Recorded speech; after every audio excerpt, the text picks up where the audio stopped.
ఈ వాక్యాన్ని వీక్షిస్తున్న సహోదరి సహోదరులందరికీ క్రీస్తు పేరట వందనములు. ఈరోజు వాక్యం ద్వారా దేవుడు మనతో చెబుతున్న మాట, పరలోకమందున్న మీ తండ్రి తన్ను అడుగు వారికి అంతకంటే ఎంతో నిశ్చయముగా మంచి ఈవులనిచ్చును. మత్తయి సువార్త 7వ అధ్యాయము 11వ వచనం. నిజమే కదా. మనం ఎలాంటి వారైనప్పటికీ, ఎలా జీవిస్తున్నప్పటికీ మన పిల్లల్ని మనం మంచిగా పెంచాలి అనుకుంటాం. వారికి అన్నీ సమకూరుస్తాం. ఎలాంటి లోటు లేకుండా చూసుకోవాలి అనుకుంటాం. మనం చెడ్డగా బ్రతుకుతున్నా మన పిల్లల్ని మాత్రం మంచిగా నీతిగా బ్రతకాలి అనుకుంటాం. ఈ లోక సంబంధమైన బంధాల మీదే మీకు అంతా ఉంటే ఇక పర సంబంధి అయిన ప్రభు మనల్ని ఇంకెంత మంచిగా చూసుకుంటారు.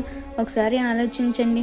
ఏదో అరకొర భక్తి చేస్తూ నిన్ను దేవుణ్ణి ఎంత అడిగినా నాకేమీ ఇవ్వట్లేదు, ప్రార్థనకు జవాబులు రావట్లేదు అంటే ఎలా?